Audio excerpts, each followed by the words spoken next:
Today on OC News, the tragic killing of a CAL FIRE captain who fought in the Eaton fire. ASAP Rocky was found not guilty at his felony assault trial that could have sentenced him for more than 2 decades. And Project Rebound offers a fresh start for women pursuing their educational dreams. All that and more on OC News. This just in tech news. The first responder on police.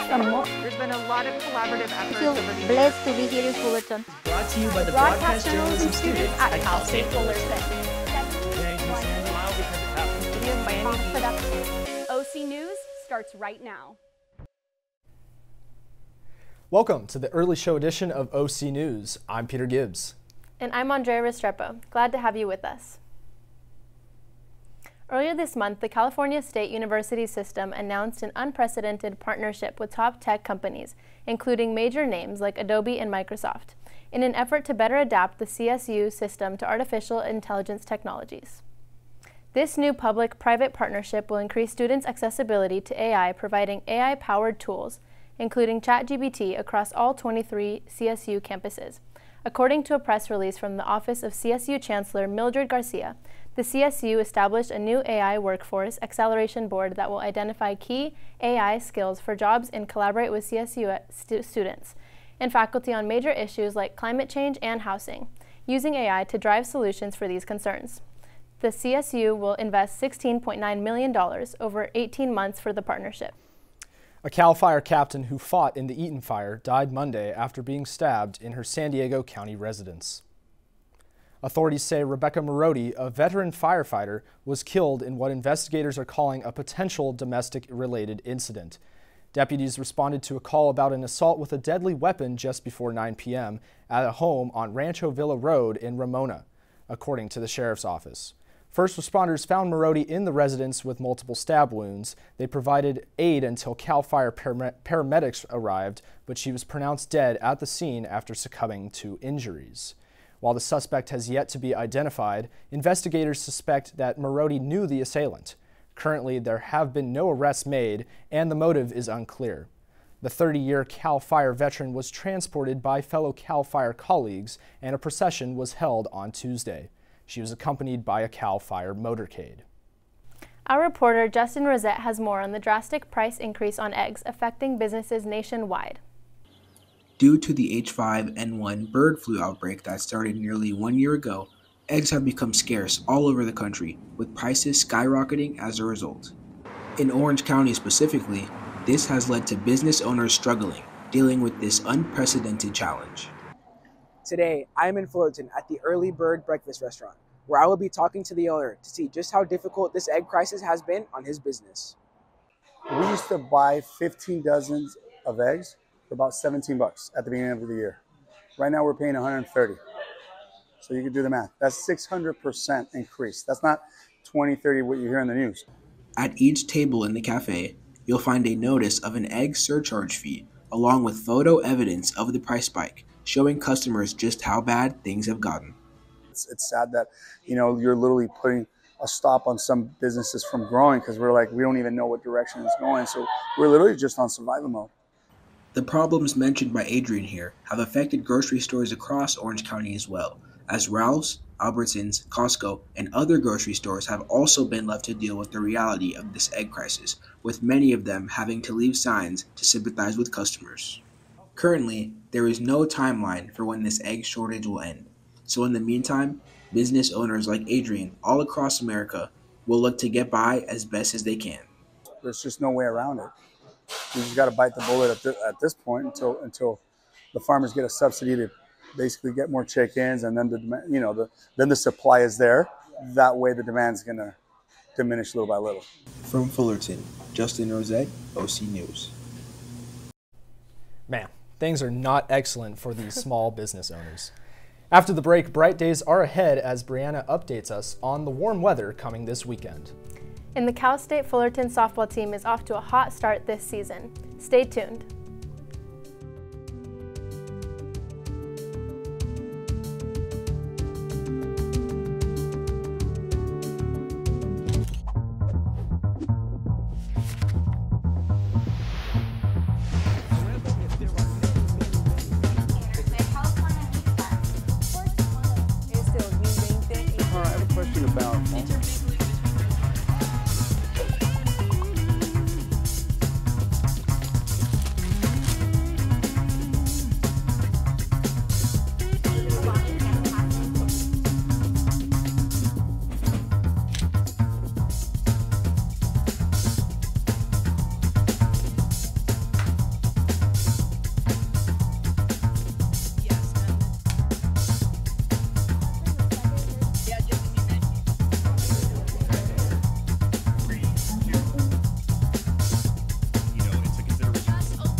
Hey world, I have a quick message. It's about safe driving. All right, let's go.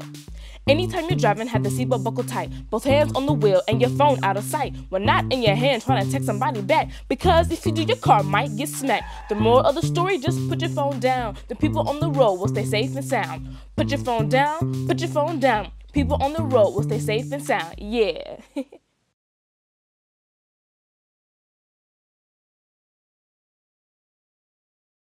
What does it take to discover the greatness within you? It takes resilience. When I first got to Cal State Fullerton, I felt lost. Then I found my community. It was like a caring family cheering me on. I wasn't sure about being a chemist. My professors showed me I could. People believed in me here, and I learned to believe in myself. Discover the resilience within you at Cal State Fullerton. Welcome back to the show. We now go to our weekly weather forecast with Brianna. Take it away. Thank you, Peter. Get ready, Fullerton. Temperatures will be warming up this week with clear skies and that classic OC vibe. Let's get into the forecast. So the sun is shining bright today with a high of 74 degrees and a low of 48 degrees. There's a nice breeze today at 8 miles per hour and comfortable humidity at 33%. Enjoy the sun today. Looking ahead of the week, Fullerton's forecast is nothing short of sensational temperatures. We'll be in the 70s, warm, sunny, and just right. But don't get too cozy, because by the weekend, things are heating up. We're talking about a high of 80 degrees, plenty of sunshine, so stay cool, Titans. And then disasters strike the Pacific Palisades as the storms unleash. Dangerous mudslides. Here is the latest on this emergency. Heavy rains battered Southern California, resulting in dangerous mudslides. The Pacific Palisades is among the hardest hit areas, causing destruction and forcing evacuations. Emergency crews are working tirelessly to clear roads overtaken by thick mud and debris. As this dangerous situation unfolds, officials are urging everyone in high-risk areas to have their emergency kits ready. And speaking of being prepared, check up on Fullerton's officials on how our city can be prepared for these emergencies. The flames that swept through LA County did not just destroy homes. They disrupted lives in an instant. It was a terrifying reality check, showing just how quickly everything can change. Fullerton officials say the time to prepare is now. The most important message is be prepared. Be prepared because you don't know when that emergency, when that earthquake, when the fire, flood, or disaster is going to strike. Being prepared for emergencies starts at home. Protect yourself and your family by signing up for alerts at alertoc.org for real-time updates. Don't forget to create an emergency plan and map out your escape route. These small steps can make a big difference. As a community, we need to be more, have the conversation with preparedness and practicing plans and engaging our kids, and from as little as possible up to our seniors. Nonetheless, CERT and the Community Emergency Response Team offers free training to Fullerton residents, teaching basic fire safety, first aid, and disaster management. I think it is good information to have in case of an emergency, right? Because when it hits the fan and you don't know what to do, it could be a very stressful situation. Preparation is key to staying safe. That means having a plan, signing up for alerts, and having an emergency bag just like this one. You want to have a first aid kit and a flashlight. All these small things can make a big difference in a crisis. For more information on emergency preparedness and upcoming training sessions, visit the City of Fullerton's official website or sign up for alerts. Reporting from Fullerton, I'm Brianna Delgadillo, OC News. Enjoy the sunshine, Titans, and go get a tan. We're starting to look a little pasty. That's all for the weather today. Back to you, Peter and Andrea. From rags to riches, the story of a freshman bullpen catcher who made the active roster for the CSUF baseball team. Gavin Sanders has the story. Cal State Fullerton baseball used to be one of the most prestigious programs on the West Coast. with 4 national championships, 18 College World Series appearances, and 30 conference championships. With any Cal State Fullerton team, there are superstars like Phil Nevin, Matt Chapman, and Michael Lorenzen.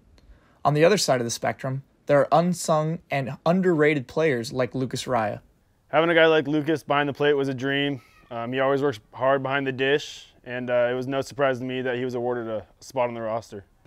When Lucas saw the opening for bullpen catcher for the Titans, according to him, he saw it as an opportunity of a lifetime. He went to work and won that position as the bullpen catcher. When he had to talk with Coach about possibly making an active roster spot, as he always dreamed of, the coach shut him down, and he said there was close to no chance of him making the active roster before opening day. Lucas took the initiative and made it a challenge for himself. Lucas Raya is a freshman hailing from the same high school, El Dorado, as Titan legend Phil Nevin. Growing up playing baseball all his life, he dreamed of one day making a college roster. I mean, yeah, my grind was a journey, but it was a grind. I mean, at first during the fall, I didn't really do much, but in my exit meeting, they told me that there's an open roster spot and that I was able to have it. So as soon as the winter break happened, it was just go time. It was grind. I was here every day in the cages, getting ready back to like season form, hitting wise and all that, working on my craft as a catcher. So I would say it was mostly a grind. Lucas Raya hails from the same high school as Phil Nevin, El Dorado, and he's always dreamed of making a college roster. In sports, there's no better story than an underdog story. Lucas Raya gave it his all until he was on top and finished the battle. This is Gavin Sanders. Stay classy, Fullerton. OC News. Raya is a great story for the baseball team, and he is able to help the Titans now as they start off the season. For more, here is sports anchor Alex Heitman. Good evening, sports fans. On Monday, the baseball team faced off at home for the final game of their 4-game series versus Stanford.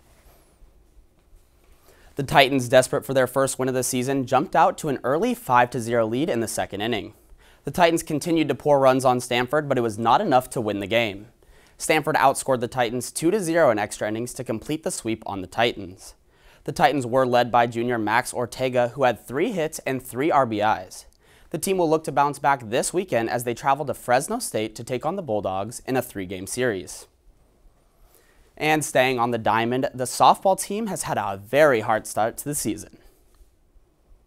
The team has won 7 of their 10 total games this season, with all of their losses coming to highly ranked national opponents. On their first road trip of the season, they won 3 out of their 5 games. 2 of those losses did come to the University of Arizona. However, on the final day of the tournament, the Titans had a statement win over the University of Ohio, which ended in 5 innings with a final score of 17-1.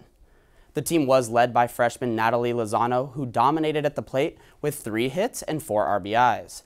They will look to continue their fiery start in the next tournament, the Mary Nutter Collegiate Classic. Also, NBA stars were out and about in the Bay Area this weekend, where the Oracle Arena hosted this year's All-Star Games. The All-Stars competed in multiple competitions such as the Slam Dunk Contest, the 3-point contest, and the main event, the All-Star Game. NBA Commissioner Adam Silver introduced a new concept that involved a tournament-style bracket for the games that took place over the weekend. Shaq's OGs took home the trophy in the final game over Chuck's Global Stars, and 11-time All-Star Stephen Curry won the All-Star Game MVP with his impressive performance, tallying 20 points and 6 3-pointers over his 2 games. And that's all I have for you after a busy week in sports. Back to you at the desk. That was a slam dunk of a story. Coming up, our entertainment block with the verdict for the A$AP Rocky trial that many have been waiting for. And also, we learn of a Cal State Fullerton program helping formerly incarcerated female students find housing. After the break.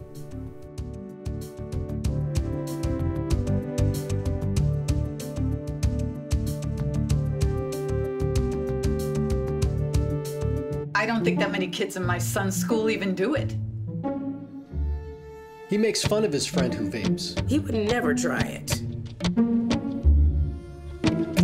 She's into soccer. She's on the honor roll. She's just not the type. No way. No way. No way. No way, my kid would never vape. Get your head out of the cloud. Today, nearly 8,000 kids will start vaping.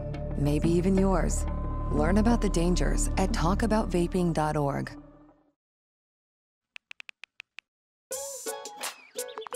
Worried about your friend but don't know how to reach out?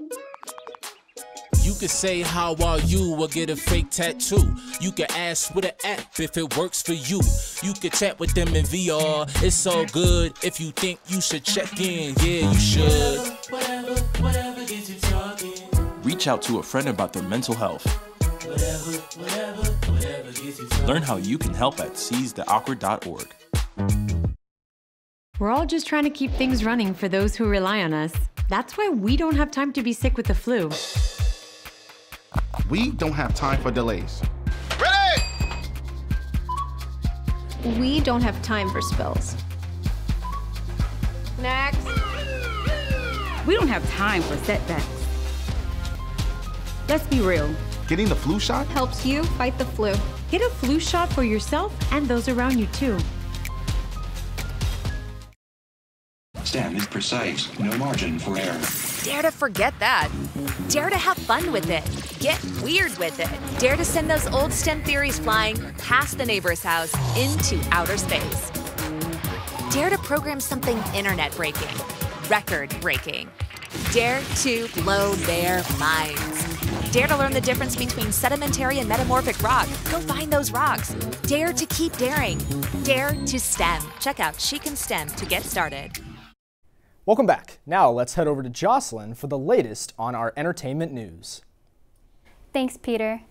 Now, today on our entertainment, over a 3-day weekend, so let's get into it. Hip-hop artist A$AP Rocky was found not guilty Tuesday of 2 felony assault charges stemming from a 2021 incident in Hollywood. The Los Angeles jury deliberated for approximately 3 hours following a 3-week trial. After being found not guilty, A$AP Rocky, whose legal name is Rakeem Myers, leaped into the arms of his partner, singer Rihanna, as the courtroom erupted in their cheers. The defense argued that Rocky had used a prop gun firing blanks during the altercation, a claim the jury found credible, leading to his acquittal. Transitioning to another legal case, actress Blake Lively brings in new legal filings against It Ends With Us actor and director Justin Baldoni. This 3-month legal feud between Blake Lively and Justin Baldoni has taken a new turn. New legal filings in this case bring fresh allegations against Justin Baldoni. Lively's attorneys say multiple witnesses have come forward with claims of misconduct on set, supporting her accusations. The lawsuit claims Baldoni made some women uncomfortable on set. Meanwhile, Baldoni's PR team have filed their own multi-million-dollar lawsuit against Lively, claiming reputational harm. Lively's legal team says they'll soon move to dismiss lawsuits filed against her and her husband, Ryan Reynolds. Now, a new Captain America movie has hit theaters, featuring a new actor in the iconic superhero role. Anthony Mackie takes over as the new lead in the newest Captain America: Brave New World. The film opened in the U.S. theaters on Valentine's Day, grossing approximately $88.5 million in its first 3 days after release. The film is projected to earn $100 million domestically over the 4-day Valentine's Day and President's Day weekend. The film's strong performance creates an audience score of 80%, and it also reflects the power of reaching a diverse audience, with Anthony Mackie as Sam Wilson, who takes over the role of Captain America from Chris Evans to Steve Rogers. The film also stars Harrison Ford as a new Red Hulk. And that's all I have for today's entertainment news. Back to you, Andrea and Peter. An asteroid is gaining attention for its potential to collide with Earth in the year 2032. The chances of an asteroid hitting Earth in 7 years has going up again. Astronomers say the asteroid R4 now poses a greater threat than the well-known Apophis, though it still has a 97% chance of missing Earth. But that 3.1% chance of impact is the highest risk level ever recorded. Fortunately, YR4 is much smaller than Apophis, which was the size of a cruise ship. This asteroid is estimated to be between 130 and 300 feet, meaning any impact would cause far less damage. About 10% of people in prisons are women. Cal State Fullerton has a program that is helping formerly incarcerated women pursue a college degree. Violetta Sanchez has more on the story. For many formerly incarcerated women, the pursuit of education is met with challenges such as housing insecurity. Project Rebound aims to change this narrative. So our women here at CSUF, they're already trying to get themselves prepared for the real world, but if housing is a challenge, then they're going to get even, it's going to take a lot longer for them to get to those goals or complete those goals. The program is establishing dedicated housing for female students, modeled after the John Irwin Memorial House for male students. This facility will offer women a safe place to life and provide support services. That is their fresh start, is that housing. And then they get to crack open their books and build their future from there with the knowledge and the information. I am here in front of the John Irwin Memorial House for male students. Project Rebound hopes to provide a similar layout for the women starting in the fall 2025 semester, hoping to provide them with a supporting community as they work towards their degrees. We're really intentional about the housing that we're going to secure. It has to be a housing where the layout speaks community. Project Rebound's mission is to ensure that education is a stepping stone to a brighter future, especially for those whose future was sidetracked. In Fullerton, Violeta Sanchez with OC News. I think that's such a great story. It's really important for those women just to get a fresh start. I agree. It's nice that they're giving them the opportunity to do so. Definitely. That's all we have for your 445 show. Thank you for watching and stay tuned as our late show is right around the corner. From OC News, I'm Andrea Restrepo. And I'm Peter Gibbs. Make sure to follow us on social media at OC News CSUF and at Titan TV CSUF.